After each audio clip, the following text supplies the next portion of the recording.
Musodiku ilẹ̀ ni tí ń sọ òdodo.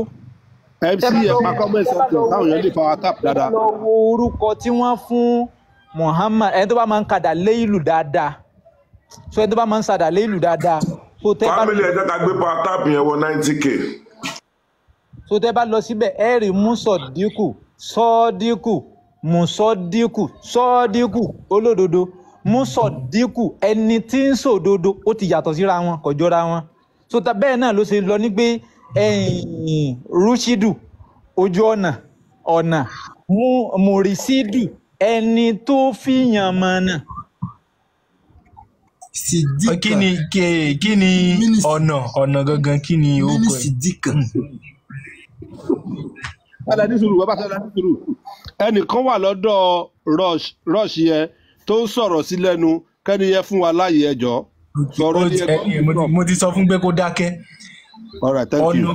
ọ̀nà gangan ṣé tó máa fẹ́ sọ ọ̀nà ṣé Rushdie ni wọ́n máa pe ọ̀nà ni nǹkan tẹ́ ń sọ ni ọ̀nà pé tó bá fẹ́ dá ọ̀nà pé.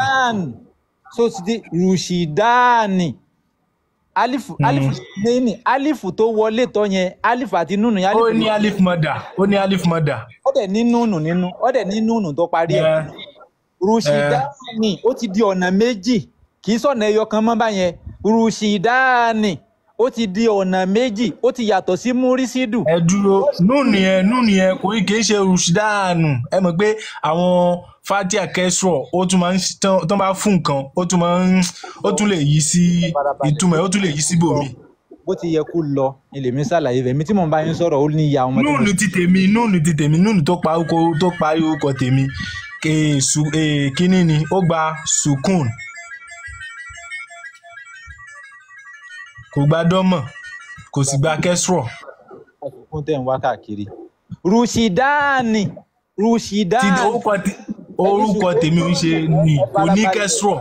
ẹ farabalẹ̀ ọ̀rọ̀ tí ò ní mẹ́yìn tí ò ní ìtumọ̀ ni àwọn nǹkan tí ò ní ìtumọ̀ là ń jẹ́ lórúkọ lọ́dọ̀ tiwọn tó ti yé nìsín lọ́dọ̀ tiwọn yẹn gan àwọn gan ò kí ń jẹ àwa la wà mọ́ ní ìwàkuwà látàrí pé kí ni a rí wípé orúkọ ìsìláàmù ni so tó bá ń túmọ̀ rẹ̀ fún wa a rí i pé ọ̀rọ̀ kan tí ò make sense ni so that is number first. ẹ dúró kí n sọ̀kan fún yín ṣé mọ̀ ń pé Rushdie nìyẹn ṣé mọ̀ pé kínní ni kò sínú orúkọ Ọlọ́run pé orúkọ ànábì ni. tábà wọn ní pé ànábì ní Rushdie mo pè ní Murisidu ó yẹ mú wá nínú orúkọ tá ànábì ń jẹ́ nínú gbogbo àwọn orúkọ tí wọ́n bá fẹ́ tó bá fẹ́ pé ṣé mọ̀ pé tó bá jẹ́ orúkọ Ọlọ́run ni máa fi ọmọ tó bá jẹ́ orúkọ Ọlọ́run ni máa fi. ẹ farabalẹ̀ tán bá ẹ má bínú jàre pẹ̀lú èdè yẹn ẹ ní sùúrù mo fẹ́ sọ tán bá fẹ́ ẹ lọ wo ní orúkọ ànábì 200 and something ni wọ́n fi orúkọ ànábì tí wọ́n fún àbí so ó ń bẹ nínú dàlẹ́ ìlú lọ́dọ̀ mi bí báyìí so gbogbo rẹ̀ yẹn ẹ lè rí Rushdie Murisidu al-Murisidu ẹni tí ń fi yàn mọ̀nà so Rushidu ní ojú ọ̀nà tí wọ́n ń fi ó dàbí Rashid kó ti yé nísìn Rashid so bó ṣe wà níbẹ̀ nìyẹn Murisidu ó yàtọ̀ sí Rushidu. so àwọn tó tú orúkọ mi wọ́n parọ́ ni àbí. àti bí Islam ni ó yẹ kẹ́ ti mọ̀ Islam tẹ́lẹ̀ wọ́n máa ń fi nǹkan kékeré ok láti ṣe anything ẹ jẹ́ káwọ́ tó bá fẹ́ tú Araman wọ́n ní ọba àjọkẹ́ ayé báwo lọ́ba àjọkẹ́ ayé Araman wọ́n wà ní Arohim ọba àsàkẹ́ ọ̀run tó jọra wọn báyẹn kò jọra wọn náà ẹ lọ sínú ìtumọ̀ rẹ̀ gángan kì í ṣe bó ṣe wà nìyẹn náà. báwo ló ṣe wà nínú ìtumọ̀ ẹ̀ gangan. ok Rahman Rahma àánú Rahman aláàánú Rahim olùkẹ́ni kò jù bẹ́ẹ̀ náà lọ báwo ló ṣe wá di Rahmanu ọba àjọkẹ́ ayé Arahimi ọba àsàkẹ́ ọ̀run. àwọn tí ò ṣe ni wọ́n fi ń pọ́n àwọn tí ò ní wé ó ní wọ́n ń fẹ̀ lójú. tó bó ṣe rí nìyẹn. so nǹkan pè ní Rushidu ni wọ́n pè ní ẹni tó ń fi yàn mọ̀nà Ọbásanjọ́ láti sọ tí mo orúkọ wọn fún ọ, wọ́n ti wá gbàgbé question tó fẹ́ béèrè gan. Ó yá ẹ jẹ́ ká padà sí kí ló kọ rẹ̀, ẹ jẹ́ ká padà sí question tẹ́ fẹ́ béèrè gangan. So àwọn kinní kan bẹ tó jẹ́ sí pé kí ẹ máa béèrè, ó lá wípé àwọn èèyàn tó lárúbáwá kò jẹ́ kí wọ́n lè máa béèrè question yẹn lọ́wọ́ àwọn àfáà wọn. Ní táwọn àfáà wọn bá sọ fún wọn náà ni wọ́n máa gbọ́. Ẹ̀yin gangan náà fún alára yín ẹ táìpù orúkọ yín yẹn, ẹ táìpù ẹ̀ sí rí gọ́gù, ẹ rí ìtumọ̀ tí ó gbé wá fún yín. Ok. Fún béèrè ta ní láti béèrè tẹ́lẹ̀. Kọ́m ẹsẹ̀ jẹ́ ẹ̀rin ni lẹ sọ pé Muhammad pé kò gbé Lárúbáwá. Ẹ̀yin Lárúbáwá ló gbé wá, ẹ sọ pé Lárúbáwá ló gbé wá. Donc kíní kọ́ Ànábì Ìsá Jésù èdè wo ló ń gbé wá? Ẹ má bínú. Tẹ́ bá sọ̀rọ̀ nípa Jésù, Hébérù náà ni Jésù ń lọ sóti yẹ bí Aramaic jàre. Pàṣẹ ẹ sọ pé. So but Lárúbáwá là ń sọ níbí báyìí, Islam là ń bá wí níbí. So ti yé nìsín, so kò jọra wọn pẹ̀lú káwá là ń bọ́ sí ẹ̀sìn mi sẹ́mọ̀ pé ọ̀tọ̀ọ̀tọ̀ ni Ọlọ́run tẹ́nì kọ̀ọ̀kan wọn ń pè, so bó ṣe rí nìyẹn.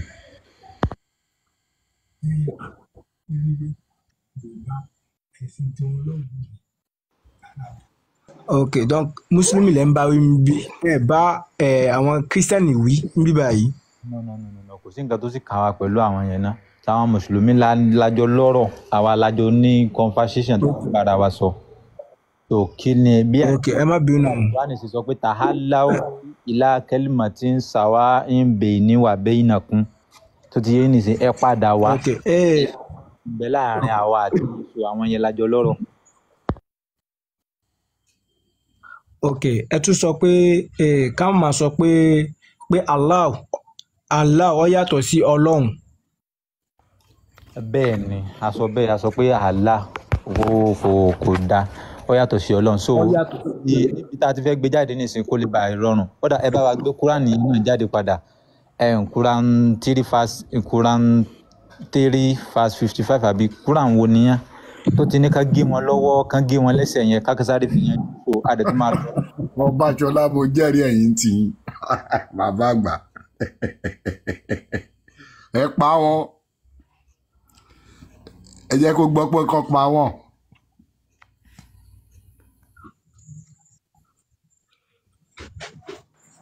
Ọbásanjọ́ ṣò lélẹ̀. Ọbásanjọ́ ti mú tù.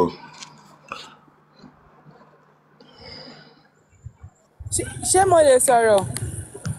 Nísòro jẹ́ kó Ọbásanjọ́ yanjú pẹ̀lú rọ́ọ̀ṣì náà. So rọ́ọ̀ṣì ṣe wà ń bẹ̀yìn àbí? Mi báyìí. Ok, yeah. Ìdí tẹ́ fi mọ̀ wípé ìyàtọ̀ ń bẹ láàrin Allah àti Ọlọ́run yẹn tó fi ní innama jasha sẹ́ẹ̀lì ká lárúbáwá àbí?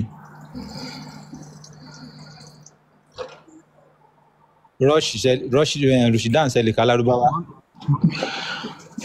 Mo lè kábọ̀ kò dán lẹ́nu mi dáadáa.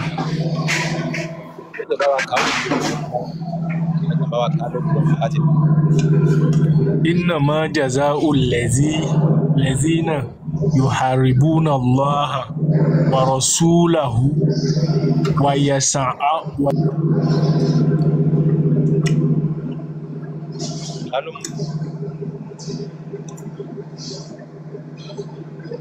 Oye,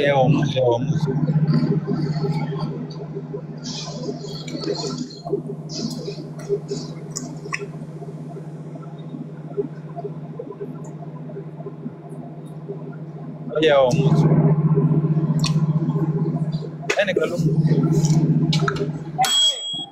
sọ̀rọ̀. Àwọn náà mú tara wọn kò sẹ́ni tó mú Médé, àní tó bá délẹ̀ wá sọ̀rọ̀, jẹ́ kó parí pẹ̀lẹ́ nìkan. Ó yá Rọ̀ṣídàn ṣe wà ń bẹ̀ yẹn. Mute. Mi rò pé mo lárúbáwá kà. ó sì ń gbà lọ wẹ́rẹ́wẹ́rẹ́ díẹ̀díẹ̀ náà. ṣé ẹ gbọ́ nǹkan tí mo sọ tẹ́lẹ̀ ní tẹ́fí ní mi ò mọ Lárúbáwá ṣé ẹni tí mo ń kà fún ṣé kò máa gbọ́ nǹkan tí mo ń sọ ni. ó yá má bínú ó sọ fún fàjà má bínú.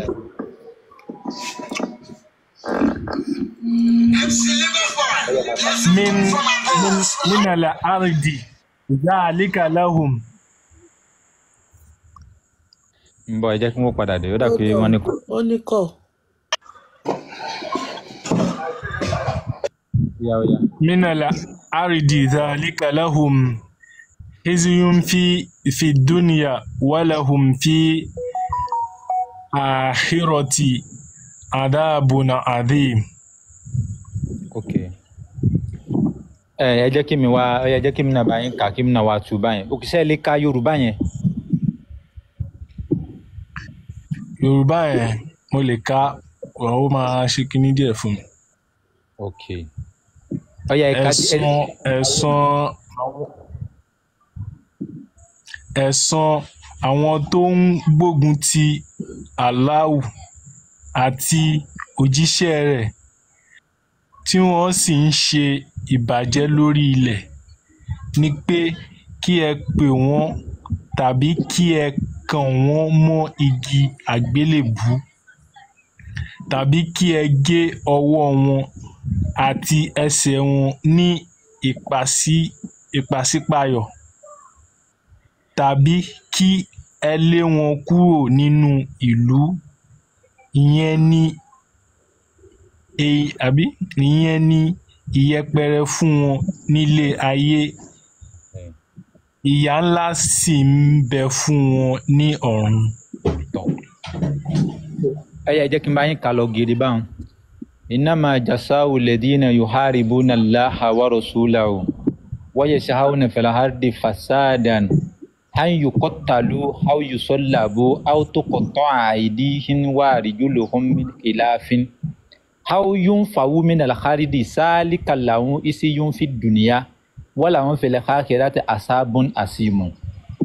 ní tí wọ́n sọ níbẹ̀ náà ni pé إنما جزاء الذين يحاربون الله ṣe rí pẹ́nátì yún ìjìyà fún àwọn tí wọ́n ń ja Allah lógun wa Rasulahu àti òjíṣẹ́ Allah ìjẹ ìyà tí yóò jẹ wọ́n fún àwọn tí wọ́n ń ja Allah lógun àti òjíṣẹ́ rẹ̀ wáyẹ̀ṣẹ̀ áwọnà fẹ̀lá hárìdì fàsáàdà àwọn yẹn wọ́n ń balẹ̀ jẹ́ àyùkọ́ tàlú tìrẹ Muhammad bá ti mú wọn máa pa wọ́n. So ti yín nísìn àyùkọ́ tàlú máa pa wọ́n áwùyù sọ́làbù ó máa kàn wọ́n má gbélébùú áwùtúpọ̀ tọ́ àìdíhìn àbí kó máa gbé ọwọ́ wọn wàhálìjúlùhùn àti ẹsẹ̀ wọn mínìkìláfín ní ìpàsípayọ tó túmọ̀ sí wípé tó bá ti gé ọwọ́ ọ̀tún wọn lọ gé ẹsẹ̀ òsì wọn má gé ọwọ́ ọ̀tún kó tó wá gé ẹsẹ̀ òsì no má gé ọwọ́ ọ̀tún kó tó wá gé ẹsẹ̀ ọ̀tún rárá gé ọwọ́ ọ̀tún wọn wá lọ gé ẹsẹ̀ òsì how yóò ń fa umina láhárídì àbí kó lé wọn kúrò lórí ilẹ̀ lé wọn kúrò ń bẹ́ẹ̀ zálíkà làwọn iṣẹ́ yóò fi dùnìyà eléyìí ní ìdójútì wọn nínú ayé wọ́n làwọn fèlè káàkiri tó bá tún wá di lọ́rùn asáàbù nazim ìyà ẹlẹ́ta èrò ìyà ńlá tó ń bẹ fún wọn tí wọ́n tún jẹ ẹ̀yin náà wá wù nísìn o ẹni tó dá gbogbo wa ó dá èmi ó dá ẹ̀yin ó dọ́kùnrin ó dóbìnrin ó dá gbogbo wa ó wá sọ fún wa wípé àwọn kan bẹ tí wọ́n ń bá òun jà ogun ṣe ti rí Ọlọ́run rí Mr. Rushdan báwo lè yàn ṣe Ọlọ́run rí báwo lẹ ṣe wá fẹ́ bá Ọlọ́run jagun mo fẹ́ bí báwo lẹ ṣe bóyá ẹ lè bá Ọlọ́run jagun pé báwo lẹ ṣe lérò pé èèyàn àtọ́lọ́run ẹ lè jọ wàjàkadì tẹ́ lè fi bá Ọlọ́run jagun.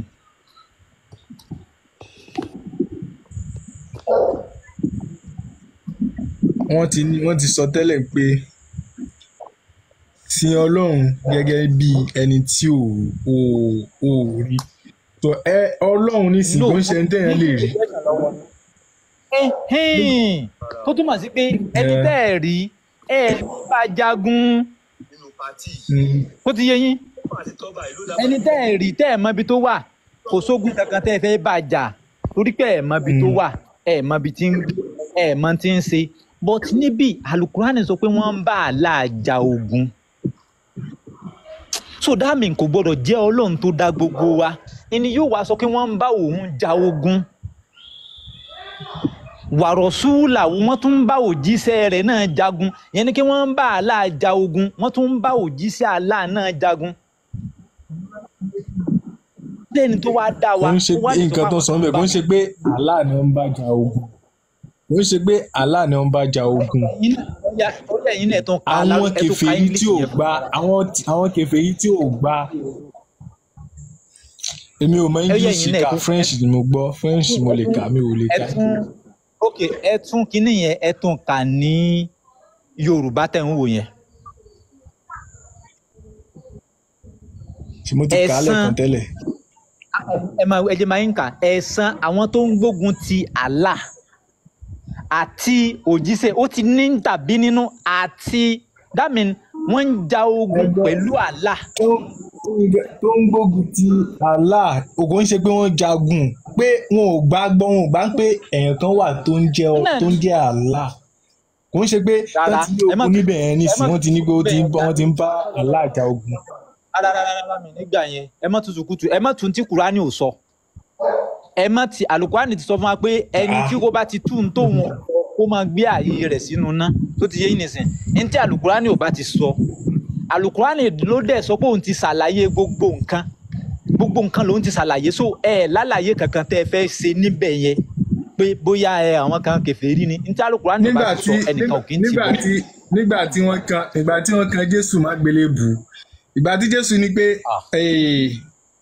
bàbá wọn ò mọ nǹkan tó ń ṣe àbí nǹkan kí ló sọ bàbá yẹn ta ló ń bá wí. Olúwa dáríjì wọn torí wọn mọ nǹkan tó ń ṣe ẹni ẹ̀ ta ló ń bá wí. ṣé èdè Yorùbá ló fi sọ bó ṣe sọ nù lédè Yorùbá àbí ṣédè Yorùbá ń Jésù fi sọ bẹ́ẹ̀ ti sọ ṣédè Yorùbá ló fi sọ. èdè tó fi sọ ṣé bí nǹkan tó sọ náà nìyẹn ṣé bí nǹkan tó sọ nìyẹn. èdè ó ló fi sọ. ẹ má jà lọ sí tèmi fẹ́ fàyọ fún yín nísìnyí náà ni wípé ẹ̀yin ẹ̀ kàn yanjú àárín tẹ́bà tí tèmi fẹ́ jẹ́ kó clear sí yín náà ni wípé ẹ rí wípé Allah ó ní wọ́n ó yẹ jẹ́ kí n bá yín lò bẹ́ẹ̀ kí wọ́n ń gbógun ti Allah ṣé ẹ̀ mọ̀ tó mọ̀ kí Yorùbá sọ fún yàn kí wọ́n ń gbógun ti yàn ìyẹn ni wípé a fẹ́ lọ kógun jà lágbájá wọ́n ń gbógun ti Allah àti òjíṣẹ́. kò ń ṣe bí kò ń pé ìgbà tán ti ní wọ́n ń gbógun ti Allah nǹkan tí báwo ni ẹ ṣe máa ń sọ ṣé bí òjíṣẹ́ Ọlọ́run ni òjíṣẹ́ Allah ni Muhammad.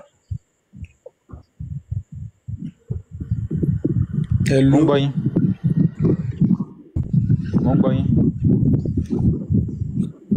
ṣé bí òjíṣẹ́ Allah ni Muhammad. mo ń gbọ́ yín.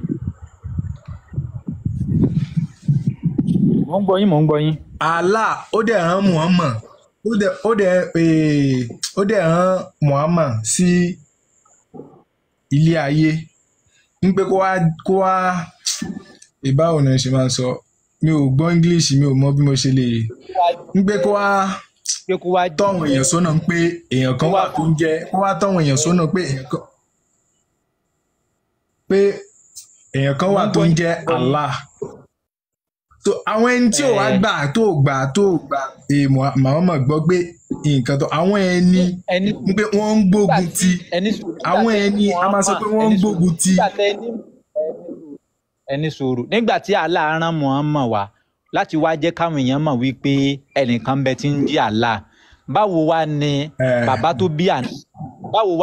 tó bí Ànábì ṣe ń jẹ́ Abdullahi tó ti yé nìsín báwo ni bàbá tó bí Ànábì ṣe ń jẹ́ Abdullahi kó tó di ké bàbá tó bí Muhammad ó ń jẹ́ Abdullahi kó tó wá di ké wọ́n bí Muhammad tó wá ń pariwo Allah. ṣe bí láti ìgbà tí kò ẹsẹ̀ mọ́ pé kò ń ṣe Muhammad nìkan ni lára yín. ó ti kọ́kọ́ wá sáyé tẹ́lẹ̀ ẹ dúró ṣé mọ̀ pé kò ń ṣe Muhammad nìkan lọ́lọ́run ti rán wá sáyé tẹ́lẹ̀ àwọn ànábì kan ti wá tẹ́lẹ̀. Èdè wo làwọn ànábì yẹn ń sọ?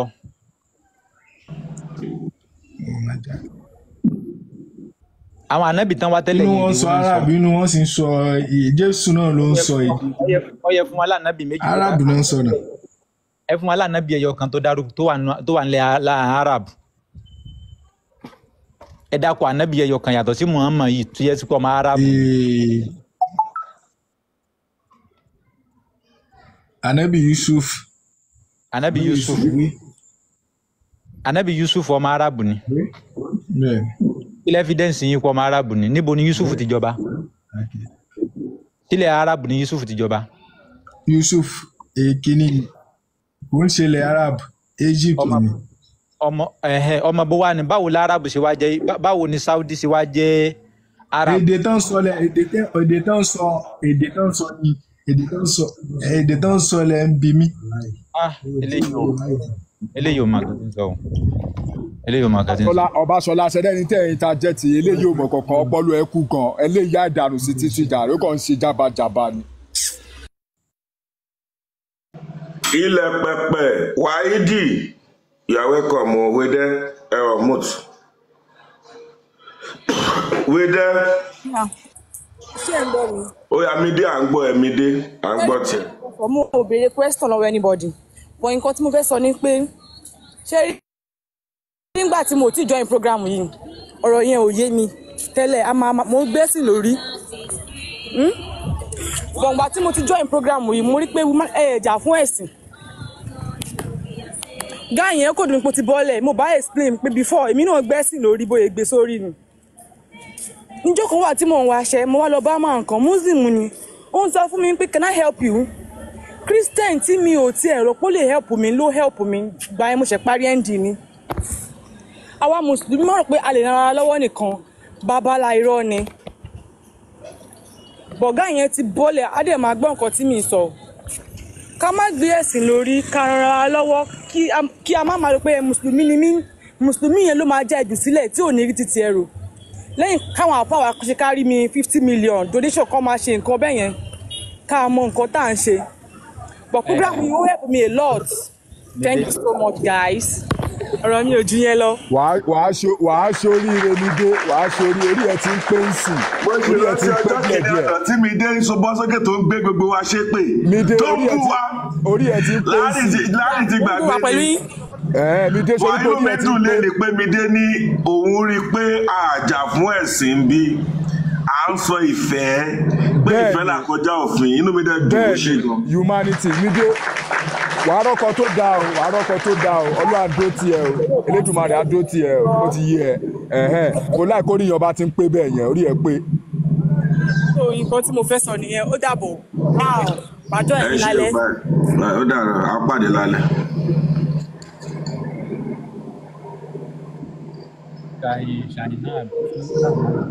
Ọbaṣọlá ń gbọ́. A rí gbogbo kọ́mẹ̀ntì yín látàárọ̀ tó a rí pé iná bí yẹn. Ṣínà a rí pé o ti ń sọ játijàti ń kọ́mẹ̀ntì yẹn Ọlọ́run máa jẹ́ kó make sense tó bá make sense máa gbé ìyá ẹ̀ ṣépè ni o gbọ́dọ̀ make sense. Nǹkan tẹ ṣe ń sìn fúnra yín báyìí. Láàrin má ṣe bẹ́ẹ̀ jọ. Ṣé tẹ sọ ń ṣe báyìí ṣé bẹ́ẹ̀ bá mi sọ̀rọ̀ yín sí báyìí. Ṣínà tí tèmi ni kò wò Mr. Ṣínà. Ṣé bẹ́ẹ̀ kí bá mi sọ̀rọ̀ ti ṣó make sense. Ẹ má bínú Mr. Ṣínà. Ẹ lọ kíra yín ẹ má bínú ẹ dúró ná ṣẹlẹ̀ yìí fúnra yín what ẹ̀ ń gbé hàn sókè. I swear ní okay for the first time mo pick me up mo sì ẹ tí ó sọ pé mo ṣe játijàti. Èmi kọ́ ló sọ bẹ́ẹ̀ náà ṣèbíyàn ló sọ bẹ́ẹ̀ mi rẹ̀ tí kò sọ ọ̀rẹ́ tẹni tó sọ bẹ́ẹ̀ yẹn náà tó bá jẹ́ pẹ́ lómi ní kí lè máa bá ẹ má bínú mo ti ní kẹ́ má bínú. Kí lọ ẹni tẹ́ ẹ sọ yẹn fúnra wọn kí lọ ṣe ń sìn ẹ bá wọn sọ̀rọ̀ ẹ má bínú. Ó yẹ má bínú. Ó yẹ má bínú àmì mo gbà pábò sí pa wá.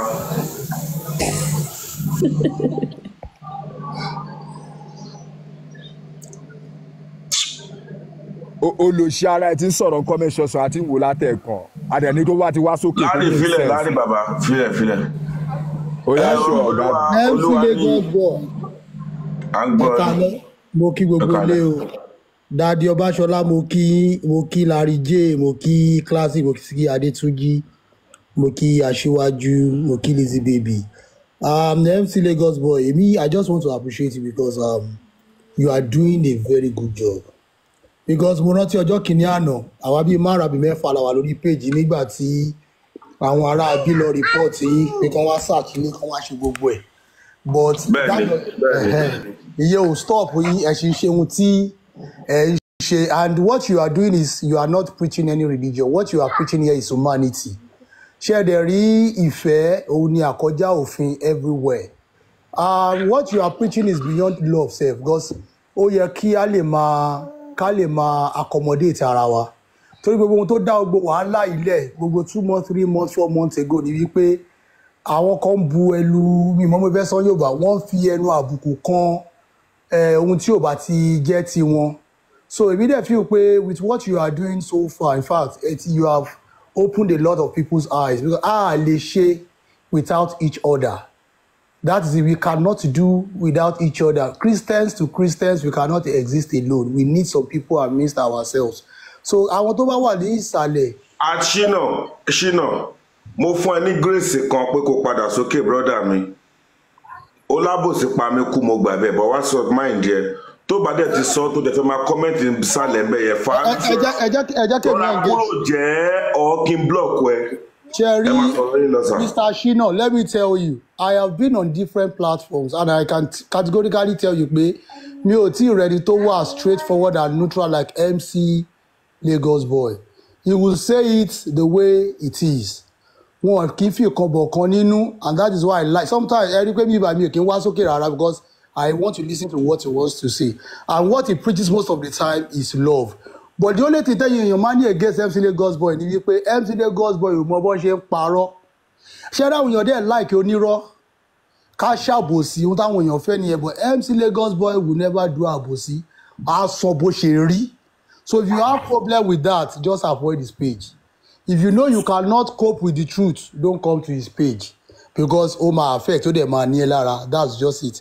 Daddy Ọbáṣọlá mo kí yín lẹ́ẹ̀kan sí o. Ẹ kú iṣẹ́ o, MC Lagos boy. Keep up the good work. God bless you, sir.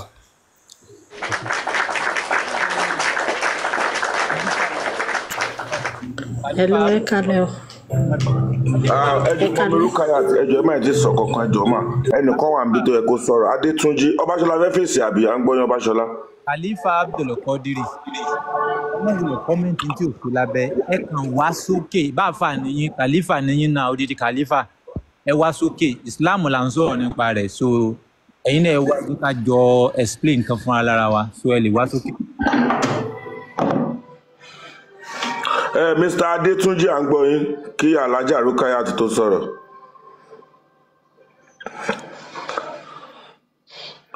Mr. Adétúnjí ẹ on mute. Ó ti bọ́lẹ̀. Alhaja Rukayat à ń gbọ́ yín. Hello, Kale. This is my lórí program here, but I don't have much to say because mo kò fẹ́ béèrè lọ́wọ́ Mr. Ọbáṣọlá ni wípé then who is Allah? Màámi Rukayat, ọmọ yín tó wo cartoon bẹ́ẹ̀ yẹn ẹ ṣe lóòrè àbí kẹ́ fi sí mute ẹ ṣe. Ok, ìlú Àràbù ni mo wà. Mo ń ṣe babysitting ni, but màá bá reduce ẹ̀. Ok, ń ṣe babysitting, ok. Ọbáṣọlá yìí nọ́mbà ẹ sọ̀rọ̀ ya. Ọláwọ̀ ń ṣe babysitting lọ́wọ́ ní pé irunṣẹ́ láwọn. Oyè ó yá, à ń gbọ́ yín. Wọ́n ní pé ta ni alágbàtẹ sọ pé Allah kì í ṣọlọ́run. Who is that Allah? Thank you. Allah jẹ́ nílẹ̀ Yorùbá gẹ́gẹ́ bí àpèjúwe. Ó dà gẹ́gẹ́ bí ajogun ńlá lè pé ajogun nílẹ̀ Yorùbá. Kí ni ìdí tá a fi sọ bẹ́ẹ̀ náà ni wípé ẹni tó dá gbogbo ayé kò lè ever sọ fún ọ wípé mo rán ìwọ ló máa pa àwọn, máa gé wọn lọ́wọ́, máa gé wọn lẹ́sẹ̀. Nígbà tó wá sọ kó lọ pa àwọn tí kò máa gé lọ́wọ́ gé lẹ́sẹ̀, ta ló dá àwọn yẹn? Kí ló dé tó bá jẹ́ sí pé òun náà lọ́lọ́run wá ni? Kí ló dé tí ò jẹ́ káwọn yẹn sùn kán dẹ̀ má jí mọ́ nígbà tó mọ̀ kí wọ́n ṣe tòun? Kí ló dé tó tún develop nǹkan fún wọn? Kí ló dé tó tún ń bí ma? Ẹni tó mọ̀ wípé ẹ rí i pé Allah sọ nínú rẹ̀ náà wípé nǹkan tóun ètì jù láyé òun náà ni pé kó má sin òun. Kó dẹ̀ sí nǹkan tó kàn Ọlọ́run tó dá wa. Nígbà tó mọ̀ pé òun ètì rẹ̀ o sin òun kí wàá lè ń dá ọ fún kò nídìí kó fẹ́ kan dá ọ kó fẹ́ kan pa ọ rẹ́ kó mọ̀. ẹ má bínú sorry then where this Allah of the thing where did it come out from ibo ló ti yẹ jáde. so Allah ó wá láti bí alifu àti láàmù làhú ni àbí ká sọ pé. bàbá mi ẹjọ ẹ má bínú sá woman tó ń béèrè question yẹn ẹ má béèrè ní Yorùbá nítorí ibi tẹ́ ti ń ṣi ilẹ̀ ìlú tẹ́ wà ẹjọ Yorùbá ní kẹ́ má fi gbogbo ẹ kò sí wàhálà ẹ ṣe mọ ẹ ṣe. tó ó wá láti bí èdè Lárúbáwá òsàdẹ ni sìgìdìdẹ ni so ó dàbí ìgbà tó já sí pé lápèjúwe ní. family ẹgbẹ́ ká gbé power tap yẹn 100k straight ẹjọ. so ẹ rí wípé tá bá ń lọ Allah fún ara rẹ̀ lófin tiẹ̀ tó fún yín tẹ́ gbọ́dọ̀ máa tẹ̀lé so bọ́mọ yín bá jalè Allah ní kẹ́ gé lọ́wọ́ òfin tiẹ̀ tó ṣe nìyẹn so Allah lófin rẹ̀ kò dẹ̀ gbọ́ nǹkan méjì ju Lárúbáwá lọ ẹ lè bá fi Ọlọ́run sọ̀rọ̀ ẹ lè fi Yorùbá bá sọ̀rọ̀ kó bá yín gbọ́ èdè Lárúbáwá nìkan náà ló gbọ́ so ìdí nìyẹn tó fi já sí wípé Allah yẹn ilẹ̀ ara àwọn òòṣà Lárúbáwá ni àwọn ọmọ tó bí náà ń pè ní láàtà Únsà nǹkan kan tó wà ń bẹ tó ọ̀dà pé mẹ́ta ni wọ́n ara àwọn òòṣà wọn ni ẹ rí wípé wọ́n máa ń sọ fún yín wípé nínú Mákà yẹn òòṣà tí ń bẹ mẹ́ 360 kíní kan ní ẹ jẹ́ kán list ẹ̀ jáde ó yá kán list èmi fẹ́ mọ gbogbo òòṣà yẹn mo fẹ́ jẹ́ kán list gbogbo orúkọ yẹn jáde so irọ́ ni wọ́n ń pa àwọn ọmọ mẹ́ta péré tó bí náà nìyẹn so ti yé nìsín àwọn mẹ́tẹ̀ẹ̀ta tó bí náà nìyẹn so àwọn náà lòòṣà òrìṣà náà ni wọn ẹni tó bá máa ń jókòó dáadáa ìwọ kan jókòó kọ́ máa pé Ya Allah Ya Allah Ya Allah Ya Allah kó o nǹkan tí ó ṣẹlẹ̀ kó o àwọn tó máa rí wàá rí pé àwọn àlìjànnú nǹkan kan ìdandan àwọn ńlọ máa rí tó bá ti sà tó bá ti pọ̀ jù ẹ rí i pé náà ni Muhammad náà ló ń lọ sà níbi abẹ́ àpáta títí ń lọ sà kó tó di pé kinní kan yọjú sí àlìjànnú ni ara àwọn òòṣà Lárúbáwá ni so ti yé so ara àwọn òòṣà Lárúbáwá ni so kì í ṣe. so how do you want us to believe báwo lẹ fẹ́ ká gbàgbọ́ nípa ọ̀rọ̀ ilé ìgbà because àwa mùsùlùmí nǹkan tá a mọ̀ ni pé Ọlọ́run wa Allah ló ń jẹ́ so as for me inú mi ò bá dùn ká ní pé bóyá àfáà kan wà nísàlẹ̀ tàbí ó wà nínú bọ́ọ̀sì kó lè wá bá mi yànnàná ọ̀rọ̀ yìí because ilé nǹkan ọkọ tí mo lè tó pe Ọlọ́run lẹ́yìn pé kò ní wà so tí orúkọ mi bá wà kẹmu jáde fún mi.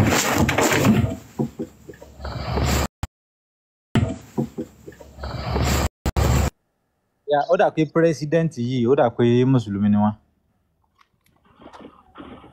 àbí pírẹsidẹ́ǹtì sọ́wọ́n bẹ́ẹ̀. Rukayat lórúkọ wọn wọ́n wà bẹ́ẹ̀. president kìíní òkè rúkọ. president okay. president ó dà pé mùsùlùmí. president 5 ẹ̀yin ló ń bá wí o president 5. mo rí kọ́mẹ́ǹtì wọn tẹ́lẹ̀ so ẹlẹ́ẹ̀kejì ẹ jẹ́ ká gbé tí wọn bá ti dọ̀ kàlífà wà ń bẹ̀ ẹ ọmọ ìyá yín kan nínú ẹ̀sìn Islam àparọ́ a sọ wípé Allah kọ́ ni Ọlọ́run. ní wọ́n wà sálẹ̀ bí báyìí. ó níbi tí wọ́n máa ń àwọn àfáà tó wà bí wọ́n tóbi 20 alábòsí ni gbogbo wọn wà sálẹ̀. ó wá sókè kó wá fún wọn tó gbàgbá sùn lórí ẹni. mo ń try láti connect àbúrò mi kan bọ̀ kó ó dà pé kò sí online because òun náà ìlú tí mo wà ló ti ké so by next time tí mo bá join program yìí máa inform mi. ẹ lọ́wọ́ àwọn náà wá dá yín lóhùn. ẹ má bínú dájọ́ Báṣọlá ẹ jọ̀ọ́ ẹ bá fún wọn ní reference ní Quran tàbí hadith so that àwọn fúnra wọn á lọ kà á so that tó bá kà tó bá rí àwọn kinní yẹn next time wọn á lè padà tó wá béèrè questions lórí ẹ̀ kọ́ má pọ̀ lọ́bẹ̀ yẹn ẹ jẹ́ sùn. MS Lagos ẹ bá mi gbé àdìsí kan jáde tí ó ti sọ wípé kí wọ́n jẹ́rìí pé ashhadu an la ilaha illallah pé a máa fi dúkìá wọn lẹ̀ tí wọ́n bá ti jẹ́rìí eléyìn mo rántí mi rántí ibi tí àdìsí yẹn wọ̀ yẹ bá mi gbé jáde dákun. ṣé tó ti sọ pé kọ́ bá wọn jà tí wọ́n bá ti pé wọ́n pa àwọn láṣẹ kóun bá wọn jà àbí. bẹ́ẹ̀ni. ok.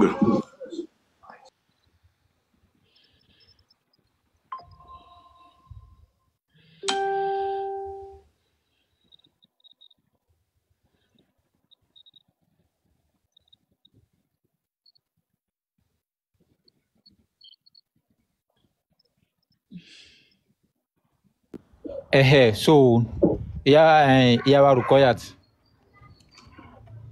Pẹ̀lú. Ẹ jẹ́ ká wo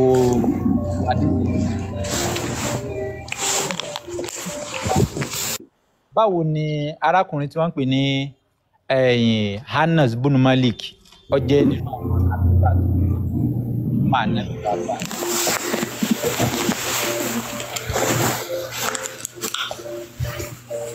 So ẹ ti máa gbọ́ dáadáa. So ó wá ní kọ́ọ̀là Anas bin Malik ló sọ ọ̀rọ̀ yìí.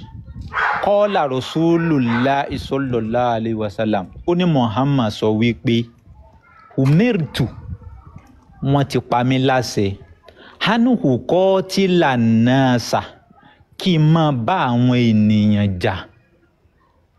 Ọlọ́run tó dá gbogbo wa nìyẹn o. Ó lóun pa ọ́ láṣẹ pé kó máa bá àwọn ènìyàn jà àtá títí ìyàkúlù tí wọ́n fi sọ wípé ashhadu an la wọ́n sọ pé la ilaha illallah tí wọ́n fi máa sọ pé kò sí ẹlòmíì àyàfi Allah.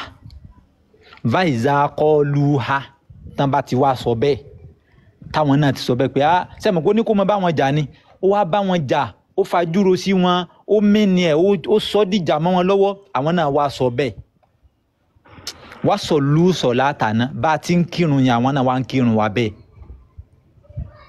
wá stẹ́kì bàlú kíbla tàná kíbla tá a máa ń dojúkọ tá a máa ń kírun ẹ̀bẹ̀ làwọn náà dojúkọ ibi tẹ́ ti rí pé ibi tá a là wà nìyẹn o kíbla tá a máa ń dojúkọ yẹn ibẹ̀ náà ni wọ́n dojúkọ bá a ti máa ń kírun sílà ni wọ́n pè ní irun sílà ẹ̀yẹn ẹrù ìrò papọ̀ náà ń jẹ́ sílà náà sọ di sọ̀láàtì sílà ni ibi tí wọ́n ti yọ nìyẹn pé ìrò papọ̀ ní tí wọ́n rò papọ̀ máa ń yàn so that mean Arabu ń sọ fún yín pé sílà ní tẹ́ lè fi rò papọ̀ máa la òun náà ni sọ̀láàtì òun náà ni irun yẹn sílà yẹn náà ni pé ẹrù papọ̀ mọ́ traditional tiwa nílẹ̀ Lárúbáwá. So now ó wá ní wá sọ̀lú sọ̀látàná tí wọ́n bá ti ń kí irun táwa ń kí bá a ṣe ń kírun yẹn àwọn náà máa kírun bẹ́ẹ̀ wá stẹ́kì bàlú kíbla tàná ibi tá à ń dojúkọ yẹn tá a ti máa ń kírun sẹ́yìn pé Káàbà náà ni gbogbo wọn ń dojúkọ tí wọ́n náà ń dojúkọ bí tá à ń dojúkọ yẹn wàsábàhù sẹ̀bíyà tàná ní táwa náà ń du táwọn náà ń du tó ti yé nísìn tá a bá pẹran àwọn náà ń pẹran Káàbà ti pẹran àwọn náà ń pẹran ó wá ní fàkọ́dí haramtu dimahahum fàkọ́dí haramtu alayna dimahahum mi rí sàlẹ̀ yẹn mọ́ ó ní wọ́n ti ṣe léèwọ̀ fún wa ó ti dèèwọ̀ fún wa dimahahum kẹta ẹ̀jẹ̀ wọn sílẹ̀ àwọn èèyàn nìyẹn o ó ti dèèwọ̀ fún wa Muhammad ló ti dèèwọ̀ fóun kó ń ta ẹ̀jẹ̀ wọn sílẹ̀ tí wọ́n bá ti ń kírun táwa ń kí tí wọ́n ń kọjú sí kíbla tá à ń kọjú sí tí wọ́n ń sa àwọn nǹkan táwa náà ń ṣe nínú Islam ó ti dèèwọ̀ fún wa àní tẹ̀jẹ̀ wọn lẹ́mọ̀ so dáàmì wọ́n ń pa wọ́n tẹ́lẹ̀ tó fi lè múyàn tó fi lè sọ statement yẹn jáde pé ó ti dèèwọ̀ fún wa o a gbọ́dọ̀ tẹ̀jẹ̀ wọn lẹ́mọ̀.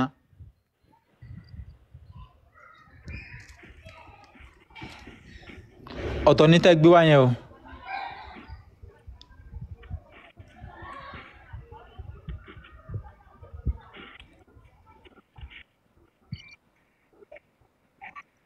ó ti dèèwọ̀ fún wa a gbọ́dọ̀ tẹ̀jẹ̀ wọn lẹ́mọ̀ ṣé kóòtù kọ́ nìyẹn ni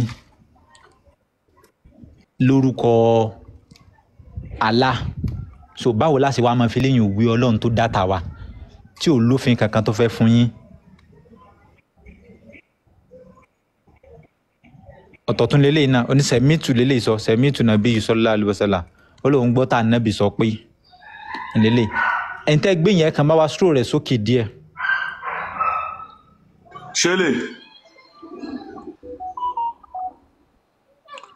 ṣé lè yá bí. rárá yìí tá n kà lọ tẹ́lẹ̀ yẹn tí a ti parí yẹn kí n lọ tún gbé wá bí. ẹ tún gbé wá but kẹ́kàn bá sún sókè kárí lárúbáwá yẹn dáadáa. ok mo ń bọ̀.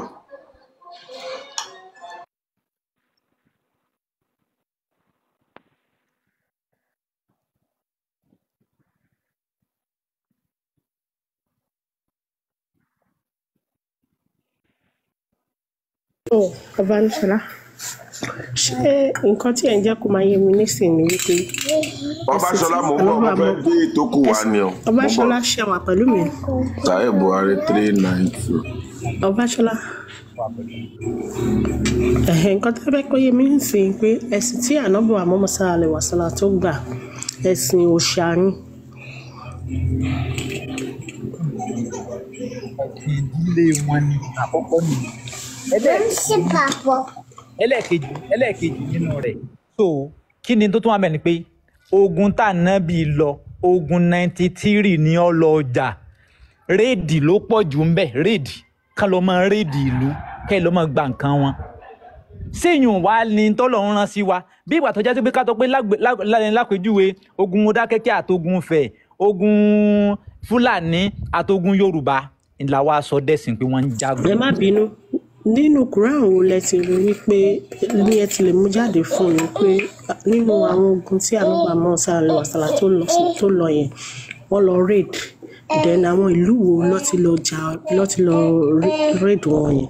evidence wà dáadáa ó lẹni tó lead raid evidence wà ẹni tó lead rẹ̀ tán lọ raid iye àwọn tán pa àwọn tí wọ́n kóra kún mi wọn wà.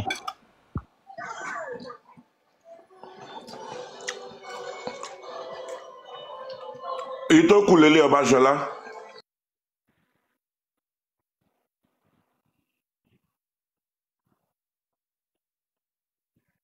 ókè ya máa kà nísìn ya ń bọ̀.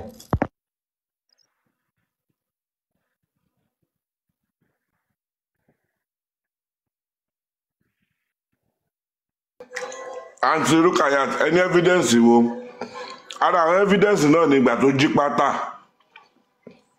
because ẹnìkan tó mú Quran 161 wá lọ́rọ̀ nǹkan ìpín ogún bọ́ Ọbáṣọlá máa fún evidence tó kù.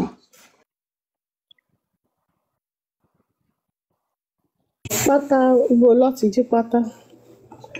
àṣẹ mọ̀ pátá bíi jí pátá pupa ni. ẹ jọ ẹ má bínú ó jọ bí àwàdà kì í ṣe àwàdà ẹ jọ pátá pupa yẹn ẹ jọ ẹ jẹ́ kí n answer question ẹ jẹ́ kí n dá wọn lọ mi answer mo fẹ́ ẹni tó sọ̀rọ̀ rẹ̀ pátá pupa tó sọ̀rọ̀ pátá pupa tó ká yẹn níbo ló ti ká àti pé kí ni ìdí tó fi ká.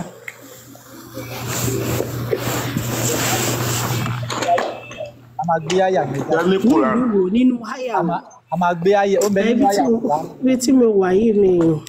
ẹni sòrò ó ń bẹ nínú àyà Kùránì.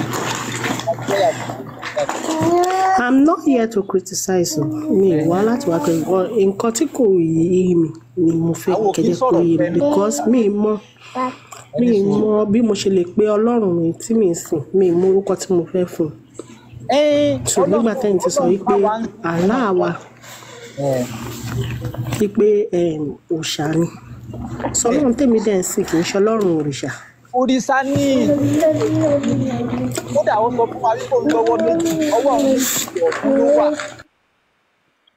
tó ti yé nìsín ó lóun lọ́wọ́ méjì ọwọ́ àwọn méjèèjì yẹn ọ̀tún ló wà ó ń bẹ nínú àdìsí bẹ́ẹ̀ so ó dẹ̀ tún sọ nínú Ádámà nínú. ó tún wà nínú Kùránì bẹ́ẹ̀.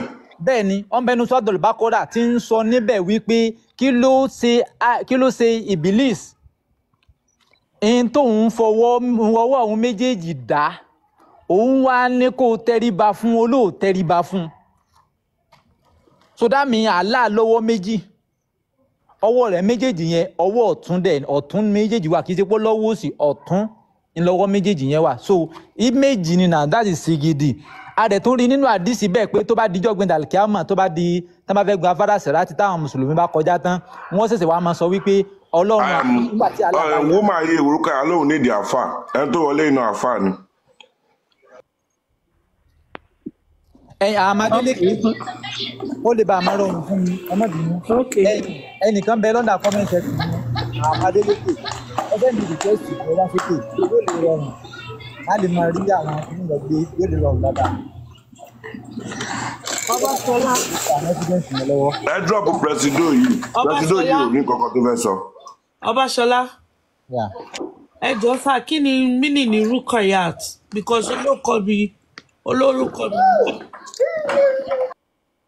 Rukiya Rọkọya Rukiya Ruka Rọkọ. Afa Kafi ẹ kúrò lórí láìfi kẹ padà wọlé kẹ wá send request.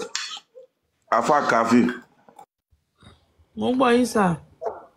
Mínì rẹ ti lọ bọ̀ má padà wọ́n ti padà mínì rẹ ti lọ bọ̀ má padà wọ́n ti. Kí lẹ wí sà? Mínì rẹ ti lọ bọ̀ má padà rántí mínì rẹ ká tó kó nu àwọn náà ti láìpẹ́ yìí. Okay. Ganiyat ńkọ́. Ganiya. Ó wá lè bí orúkọ ọkọ mi lọ fọmọ fún mi. Ọ̀rọ̀ ni wọ́n ń pè níbẹ̀ gẹ̀ní ọ̀rọ̀. Gani. Okay. Wait. Ẹ̀jọ̀ sà kí ni Àlíyà? Lizzy mo láti drop classic fẹ́nìkan because kíní ẹ ti dàrú báyìí ó ní bọ́ọ̀sì ti full.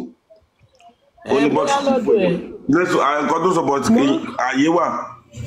Àyè kò dẹ̀ fún mi mo ṣe ń dúró. Káfíń yẹn ni kẹ́ gbé wọlé.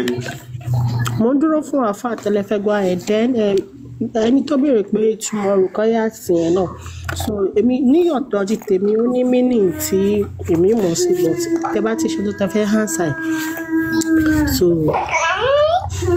kẹ lọ sórí ẹ̀. Ẹ̀hún náà ni mo ṣe ń sọ fún yín. Ó wá ní wáṣẹ́kì bàlú kíbla tàná tí wọ́n ìdojúkọ wa wàsábì wú ṣẹ̀bí àtàná níta ń pa yẹn àwọn náà ń pa ó di àrámùtù àlẹ́yìn náà dì máa hàn ó ti dèèwọ̀ fún wọn dámù náà ń pè bẹ́ẹ̀ ẹ̀jẹ̀ láti ta ẹ̀jẹ̀ wọn sílẹ̀ yẹn ni pé a gbọ́dọ̀ tẹ̀jẹ̀ wọn sílẹ̀ mọ́ wá àmú wá lùhún dúkìá wọn property wọn tá a máa ń gbẹ́sẹ̀ lé yẹn a gbọ́dọ̀ gbẹ́sẹ̀ lé mọ́ ṣẹ́tìrì báwọn ẹ̀ lẹ́yìn jí sí àlà ẹ̀ ń ta ẹ̀jẹ̀ àwọn èèyàn sílẹ̀ ẹ̀ ń gbẹ́sẹ̀ lé dúkìá wọn àwọn tẹ̀ ń lọ ń gbẹ́sẹ̀ lé dúkìá wọn yẹn kí ni wọ́n ṣe fún Allah tó fi já sí pé ẹ̀yin ńlá Allah wá rán ìrẹ́ Muhammad Allah wá rán pé kẹ́ ẹ lọ máa pa wọ́n kẹ́ ẹ máa gba dúkìá wọn. Ní dúkìá mélòó ló gbà ibo ló ti gbà ẹ tí ì dá question rẹ̀. Èmi ò bá àdìsí tí ń bẹ ńlẹ̀ náà là ń kà fún yín tí ń bẹ náà Al-Qur'an náà là ń kà ní tí ń bẹ náà àdìsí náà là ń kà fún yín èmi kọ́ ni mo kọ́ ní tí ń bẹ ń bẹ là ń kà fún yín jáde so now láti jẹ́ kẹ́ ẹ mọ báwo ni kinní yẹn ṣe rí ń lọ jẹ́ ká máa kà jáde fún yín ó ní kọ́dé haramtu ó ti dèwọ̀ fún wa kọ́dé haramtu àlẹ́ iná ó ti dèwọ̀ fún wa dìmọ́ àwọn ẹ̀jẹ̀ wọn títa sílẹ̀ wá àmú wá lòun ká máa gbẹ́sẹ̀ lé dúkìá wọn a gbọ́dọ̀ gbẹ́sẹ̀ lé dúkìá wọn mọ́ ilá bí a kọ̀ ha so ti yé nísìn àyàfi ó ti wá ní àyàfi nínú.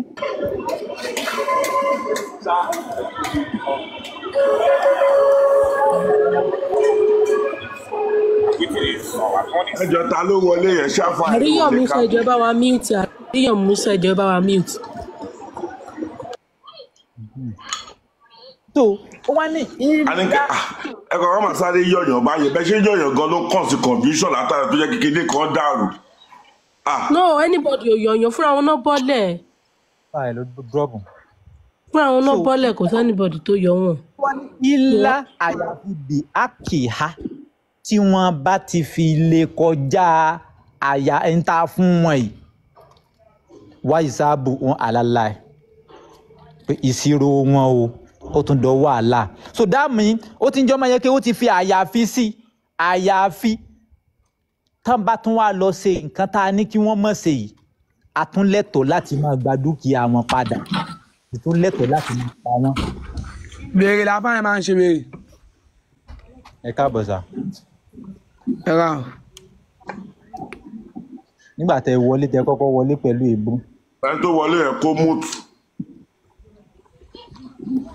èyí lẹ máa ń ṣe. ok ẹ káàbọ̀ sá ẹ̀yin ẹ bá wa tú akéwújèrè tó fẹ́ gbà tó ń ṣe pé ń sìn ṣe lè fẹ́ jèrè báyìí. kán tiẹ̀ bá wa tú ó àdìsí bọ́lẹ̀ fún rẹ̀ ni. ó wá tú àdìsí yẹn.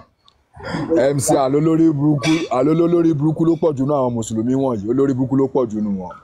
má sọ bẹ́ẹ̀ mọ́ please stop saying that stop saying that ẹ̀yin sọ pé ẹ wà fún humanity tẹ wá abusing people or I don't understand. alájà rukaya ẹ̀yin ò gbọ́ nígbà tí àfa yẹn wọlé tó ní wílé ẹ̀yin ò ṣe sọ̀rọ̀ sí alábòsílẹ̀ yìí gan náà náà wá ìjà yìí ò sọ̀rọ̀ sí ó lè àfa yẹn kí pé tó ń bọ̀ lárí wá sọ̀rọ̀ ní ìṣẹ̀yìn wá sọ̀rọ̀. ọba níṣọlá ó lè má jẹ́ wípé ibi ló ẹni àbòsílẹ̀ ń ṣe yẹn náà. Ọbaṣọlá ẹ má stress ara yín bàbá mi Ọbaṣọlá ẹ má stress ara yín ẹ má stress ara yín gbogbo àwọn mùsùlùmí olóṣì olófo ló pọ̀ jù nínú ìyá wọn olófo ló pọ̀ jù nínú ìyá wọn. kó lè bá a rọrùn alájà Rukayat kó lè bá a rọrùn fún yín ẹ̀yin náà lè sáàtì rẹ̀ lérí Google Muhammad expenditure báwo ni Muhammad ṣe ja ogun ẹ̀sìn Islam báwo ló ṣe gbé dúró báwo ló ṣe lọ báwo ló ṣe bẹ̀rẹ̀ nígbà tí wọ́n bẹ̀rẹ̀ láti kékeré kó tó di ké wọ́n padà pọ̀ so wọ́n máa ṣàlàyé gbogbo ogun tí wọ́n lọ àwọn tí wọ́n pa bí wọ́n ṣe pa wọ́n àwọn tí wọ́n lọ raid wọ́n máa ṣàlàyé gbogbo rẹ̀ fún yín ẹ̀yin náà lè list rẹ̀ tó ti yé yín nìsín Kùránì ò ní ṣàlàyé léyùn àdìsí àákànmọ́ra àwọn kọ̀ọ̀kan nínú àdìsí tí ọmọ sọ tó rà rí nínú àdìsí kan tó ṣàlàyé wípé ànábì pọ́ìntì wípé tẹ́ ẹ bá ti ráwọn mẹ́rin kan ẹ pa wọ́n tó ti yé nìsín nínú àwọn tó ní kẹpa yẹn ẹ rí líìsì yẹn náà nínú àwọn Muhammad expenditure yẹn bí Muhammadu sì ja ogun ẹ̀sìn rẹ̀ gbogbo àwọn tó rán lọ wọ̀ tó ti yé nìsín so ẹ rí gbogbo rẹ̀ ń bẹ.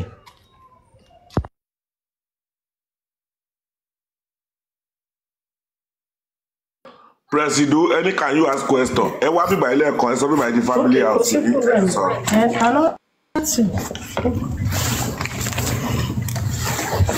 Another kìnìún tó wà ní ìsàlẹ̀ akẹ́kọ̀ọ́ I don't know how it's going to look. Akéwújèrè o ní jèrè bó ṣe wá sókè yẹn ẹ má bínú dé tọ́ lọ o ní jèrè bó ṣe wá sókè yẹn.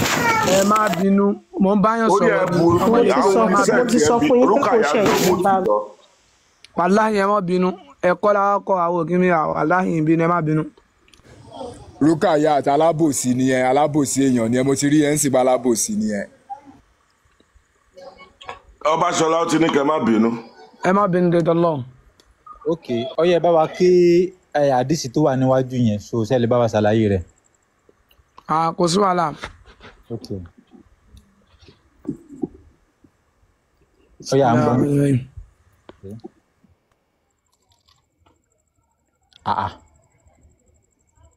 Ó sálọ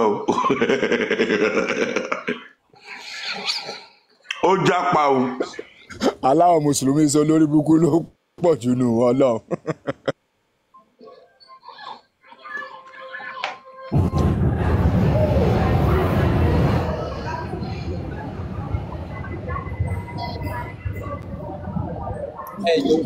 ẹ sọ̀rọ̀ nípa mo ní ká drop àdìsí máa gbé Kùránì nígbà àìmọye tó ti ní pápá yẹn náà nínú àlùkùránì àkọ́kọ́ nìyí and again nínú rẹ̀ ok ẹ jẹ́ ká wo Kùránì yìí Quran 489 ẹ jẹ́ ká lọ Quran 489 Quran 489 Quran 489 Quran 489 bẹ́ẹ̀ ká lọ Quran 489.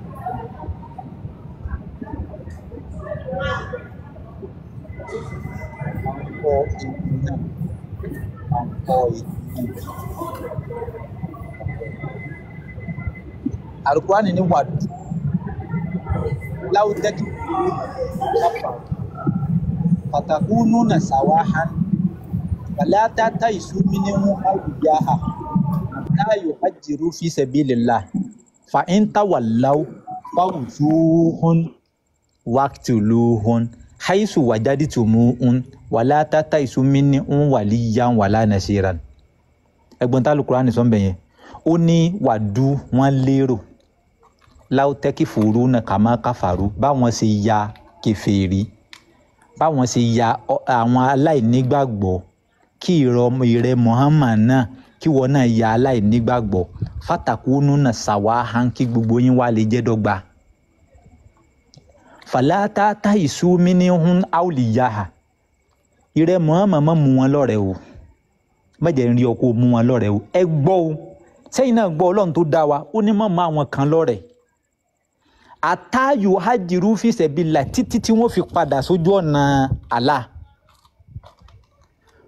fa intawallaw tí wọ́n bá wá gbẹrù gbọ́n rí tán ní rárá wa àwọn ò ní padà ojú kan táwọn ti wá báwọn ṣe ń lọ náà làwọn ń lọ fáwùsùhún ìrẹ Muhammad gbá wọn mú fáwùsùhún yẹn tẹ́ bá wọnú tafsiru ibẹ̀ ni wọ́n ti sọ fún wa wípé gbogbo àwọn àyà tí ń bọ̀ yẹn ń júwe àwọn mùsùlùmí tán láwọn ò ṣe mùsùlùmí mọ́ ìdí tẹ́fi ní fàyíntawallaw tí wọ́n bá wá ṣẹ́rí padà tán ní dandan àwọn ò ṣe mùsùlùmí yẹn mọ́ náà ni o fàwùsùhùn ìrẹ Muhammad gbá wọn mú wàktuluhùn kò pa wọn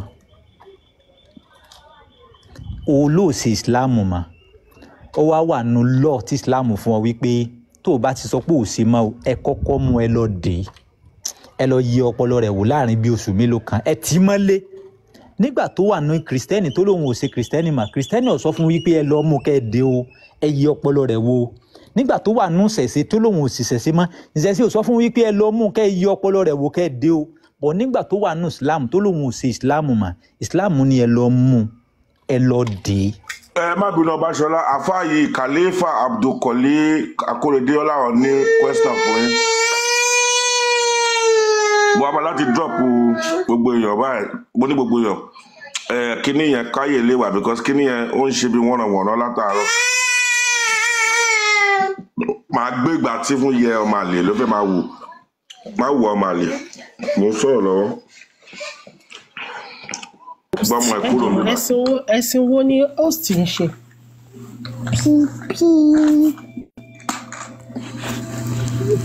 kí ni ẹ̀sìn. humanity. humanity ni but.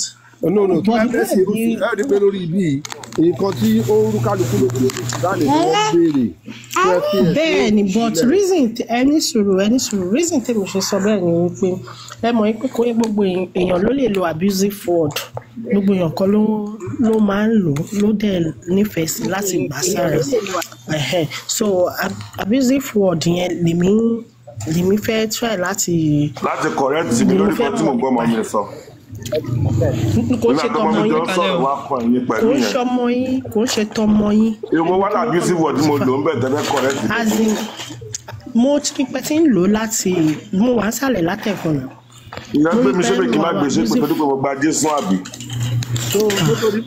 ọ̀dà náà tó bá yẹ pé bẹ́ẹ̀ ni ẹ má wọ̀ rẹ̀. àbójẹ́ mùsùlùmí àbójẹ́ oníkèlè kan. tó dípò mo gba Jésù sí èèyàn gbé mi ṣépè kí n má gbé ṣépè yes or no.